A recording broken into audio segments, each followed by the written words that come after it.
27 هود برابر است با روز ملی خبرنگاران در کشور. خبرنگاران زیادی در نهاد رسانه‌ای افغانستان حضور داشتند و این روز را تجلیل کردند و شماری از خبرنگاران نخبه کشور را تقدیر کردند. آقای فیضی می گوید که از حکومت فعلی می خواهیم که دسترسی به اطلاعات را آسان نمایند تا به راحتی به دسترس رسانه‌ها قرار کشور و من حیث نماینده نهاد رسانه‌ای افغانستان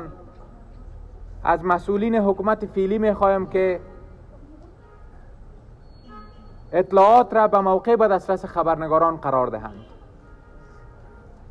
و اگر اطلاعات به موقع به دسترس خبرنگار قرار بگیره از پخش شایعات جلوگیری میشه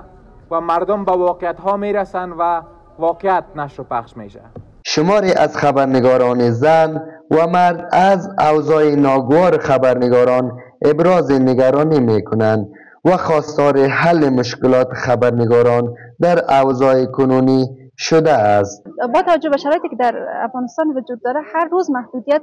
وقتی زیاد پیدا میکنند، طبعا ما آینده خود را آینده تاریک میبینیم، نه آینده روشن‌تر، چون با هر قدر میخوایم که با خود را وقت بدیم با همین شرایطی که هست، اما دوباره بر ما محدودیت وضع میشه. پس این نشان میده که ما هر روز حذف میشیم و آینده خود را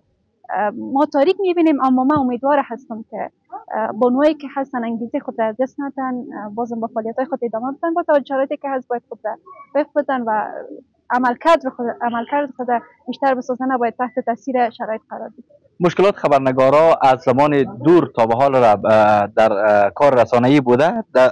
به خصوص بعد از تحول کار رسانه‌ای در افغانستان با مشکلات عمده اقتصادی و عدم دسترسی به اطلاعات روبرو بوده که خبرنگارا همه روزه در این زمینه تلاش میکنه که دسترسی به اطلاعات داشته باشه و اطلاعات خوب و دقیق پوشش بده که گاهی وقتا همچنان گفته می شود که مقام‌های حکومتی برای حل چالش‌های جاری در قبال رسانه‌ها و خبرنگاران به قندهار رفته است تا در عرصه مشکلات دسترسی رسانه‌ها و خبرنگاران به اطلاعات رسیدگی صورت بگیرد. ذکرالله یوسفی، یولدش میدیا، کابل.